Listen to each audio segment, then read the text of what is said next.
Assalamualaikum warahmatullahi wabarakatuh. Waalaikumsalam warahmatullahi wabarakatuh. Terima kasih sebelumnya teman-teman atas waktunya karena kita sudah berkumpul kali ini. Sebelum kita mulai sesi ini, alangkah lebih baiknya kita berdoa terlebih dahulu ya. Berdoa mulai.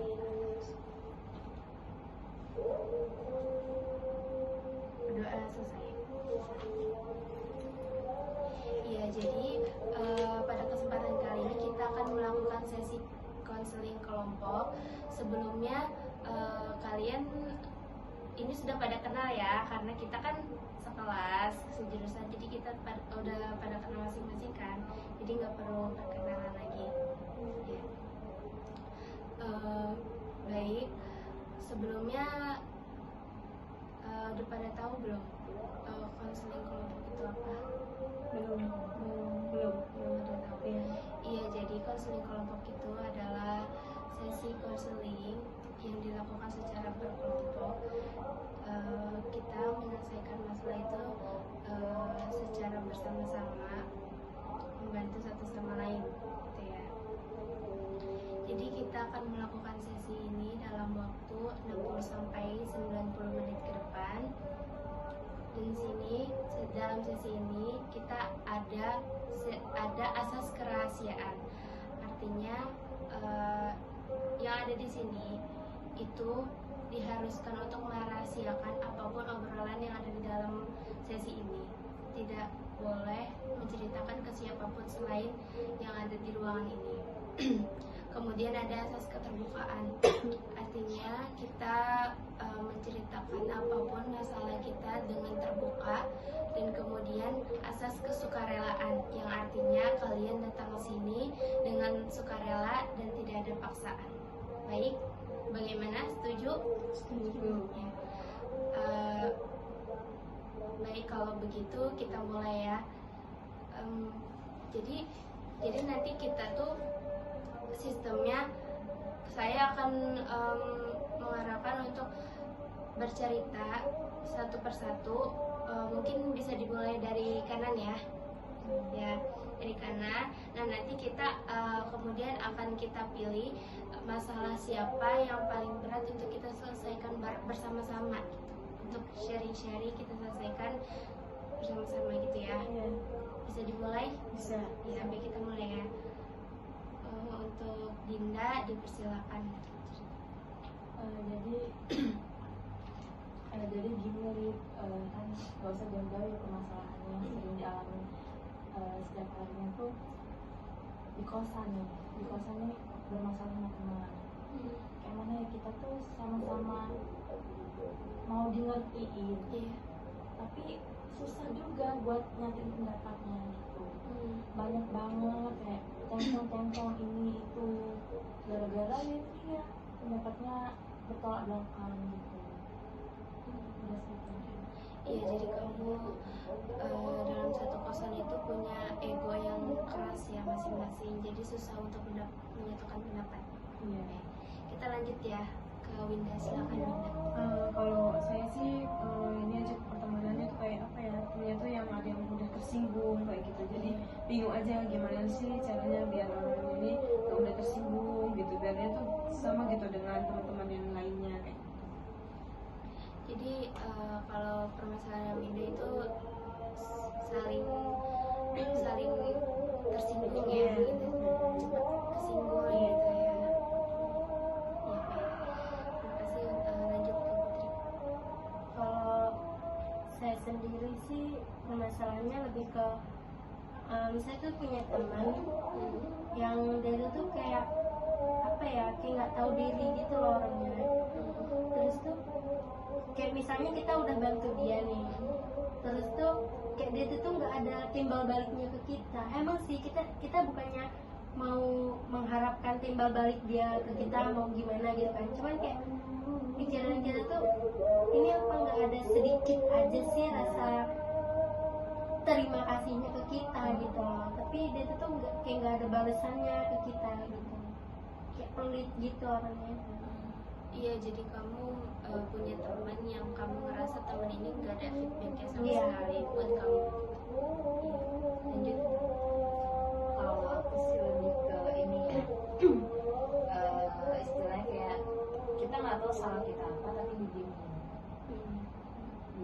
Terus pas kita sama-sama diem, dia malah nanya, salah apa sih kamu, kenapa sih? Egoisnya tinggi sih, tapi kita nggak tahu masalah kita apa sama dia, tapi tiba-tiba diem. Iya, jadi kamu punya teman yang tiba-tiba suka diemin kamu tanpa tahu sebabnya, dan itu buat kamu gak nyaman sama sekali dan mengganggu sama Sebenarnya bukan ke saya aja sih, kayak yang lainnya juga, tapi lebih parah. Iya, baik. Oke, terima kasih. Kita sudah sama-sama menyimak ya. Iya. Sudah sama menyimak masalah masing-masing. Dan gimana kalau kita terlebih dahulu untuk mengangkat masalahnya Vivi? Iya, boleh. Karena mungkin itu masalah yang pertama itu buat dia nggak nyaman. Iya. Dan mengganggu segala aktivitasnya dia gitu. Iya. Bagaimana, setuju? Setuju.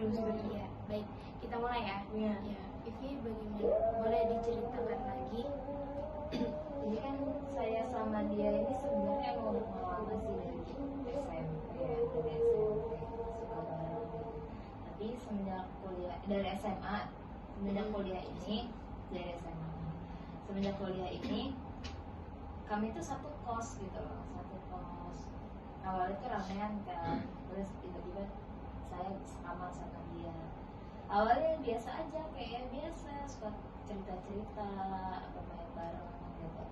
Pokoknya asik lah waktu awal-awal itu, waktu sekamar awal. Tapi makin kesini dia tuh makin kayak egonya tinggi, kayak apa ya, entah letak salah saya tuh di mana, tiba-tiba ngediamin, terus kayak gak peduli sama saya gitu. Terus juga apa namanya, kalau misalnya bersih tuh kayak apa ya, dia tuh kayak males-malesan gitu loh. Waktu itu kan ada jadwal kayak ini sini gitu kan, tapi sekarang itu kayak udah bodo amat, jadi kayak berkuasa gitu. Ini buat gak nyaman. Lalu ada ngasih permasalahan yang parah banget, yang sampai buat kamu shock kah, atau langsung ngeganggu pikiran dan ngeganggu segala aktivitas kamu jadinya? Kayak apa ya, kan saya tuh kuliahnya kayak cuma seminggu tuh bisa 3 sampai 4 kalian aja, jadi kayak Jumat Sabtu Minggu tuh ini kan kosong kan, jadi buat apa sih saya di kosan gitu, lebih baik saya pulang, kebetulan juga rumah deket. Habis itu saya ke rumah kakak saya kan, habis ke rumah kakak saya terus pulang lagi ke kosan. Nah tiba-tiba saya tuh didiemin, entah salah apa gitu kan, tapi kayak saya tuh mikir, kayak cerita juga ke kawan gitu, kata teman, harus gimana ya, masa saya nggak ada salah apa didiemin. Terus kayak mau negur dia tuh sungkan gitu loh, terus kayak kalau misalnya makan atau masak gitu ya, nggak ada yang mau gerak, apalagi dia tuh nggak mau gerak. Saya kan capek ya, baru pulang dari rumah kakak saya, terus pulang ke kosan tiba-tiba disuruh masak, kan capek, saya juga perlu istirahat. Ini sih harus pikiran, karena saya nggak tahu masalah saya. Lalu yang terganggu, aktivitas kamu yang terganggu apa aja contohnya? Yang kayak apa ya, kayak nggak leluasa buat kayak di kamar tuh nggak leluasa gitu loh, kayak ngerjain tugas apa segala macam ada dia tuh kayak nggak nyaman gitu. Jadi tugas kamu yang terganggu ya? Terus kamu jadi kamu jadi nggak fokus. Nggak fokus.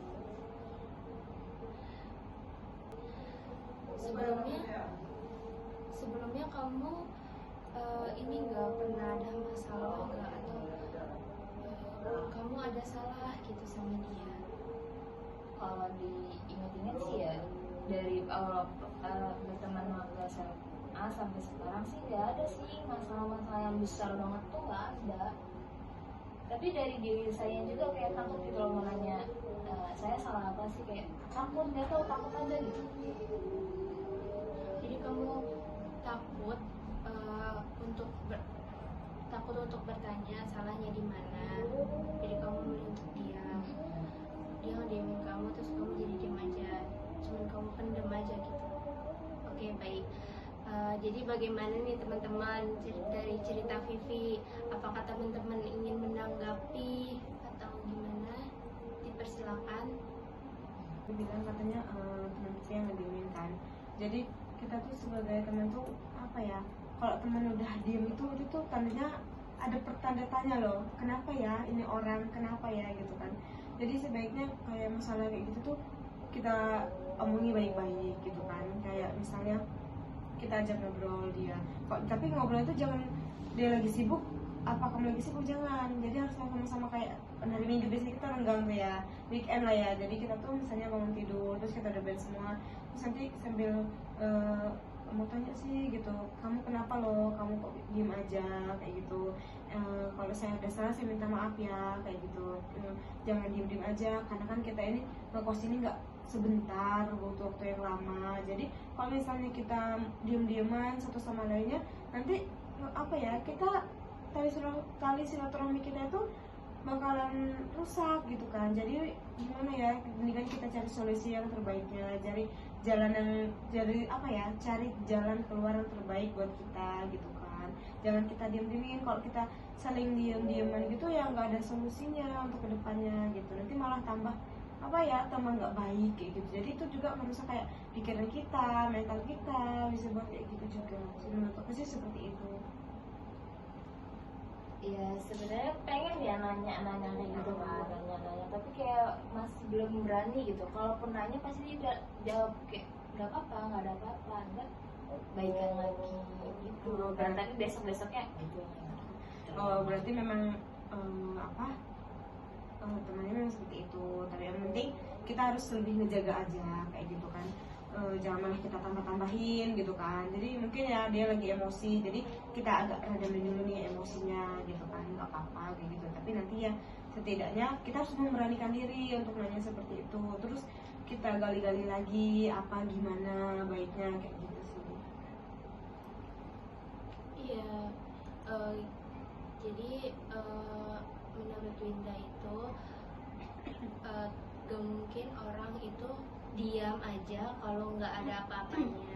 Pasti mungkin ada apa-apanya. Coba coba ditanya, tapi pelan-pelan aja. Terus lihat waktunya yang tepat gitu. Jangan pas lagi sibuk atau apa kita tanya, itu malah memicu. Tapi Vivi itu kalau Vivi bertanya kamu kenapa sih, jawabannya nggak apa-apa terus, jadi kamu juga bingung gitu ya. Oke, jadi gitu teman-teman. Gimana dari teman-teman, apakah ada yang ingin menambahkan lagi selain Winda? Dinda, boleh ditambahkan lagi? Iya, jadi saya mau nambahin ya. Iya. Gak usah jauh-jauh, itu juga pasti semuanya juga ngalamin ya permasalahan juga ya, walaupun gak sama persis.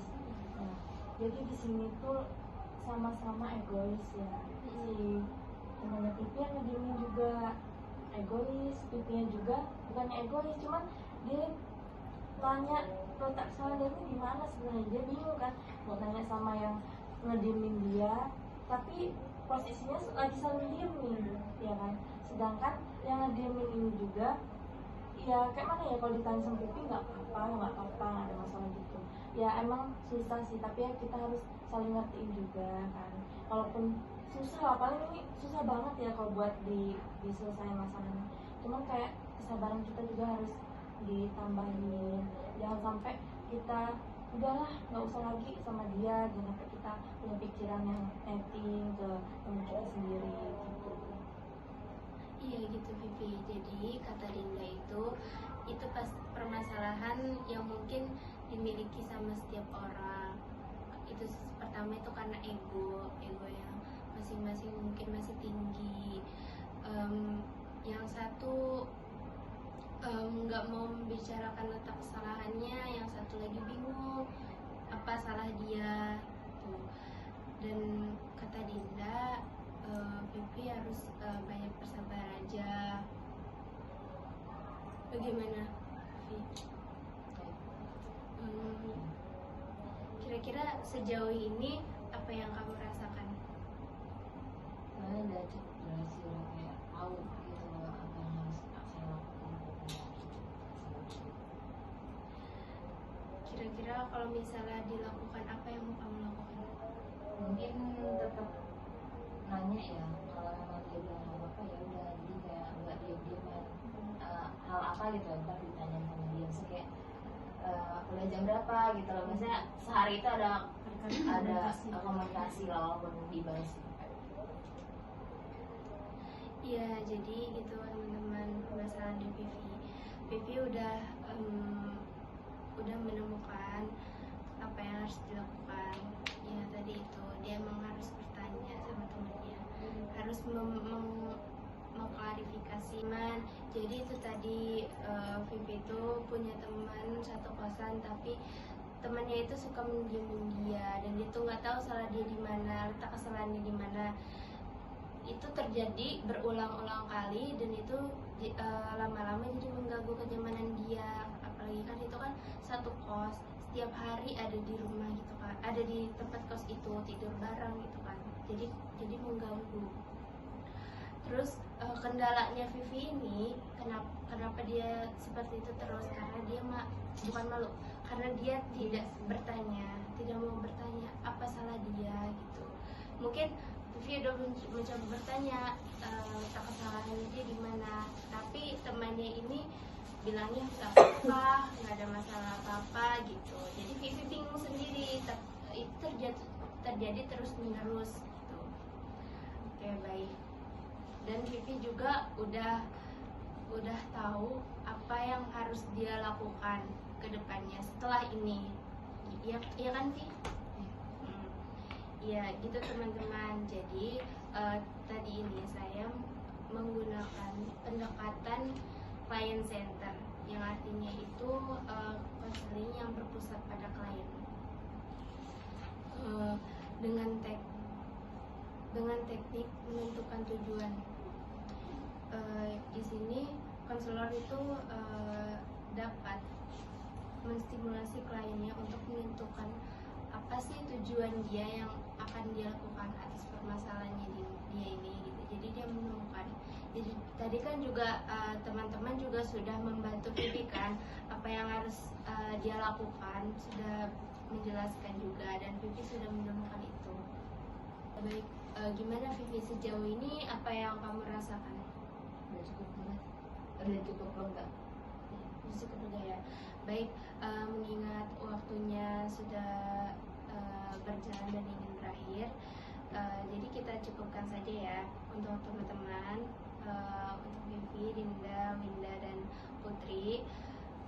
Terima kasih karena kalian sudah menyempatkan waktu untuk sesi konseling ini, sudah berkontribusi atas waktunya. Untuk selanjutnya, jangan sungkan jika kita ingin melakukan pertemuan lagi. Kita bisa kontek-kontekan, apa nih kita bakal bertemu lagi gitu. Kalau mau bertemu secara pribadi juga bisa, boleh gitu.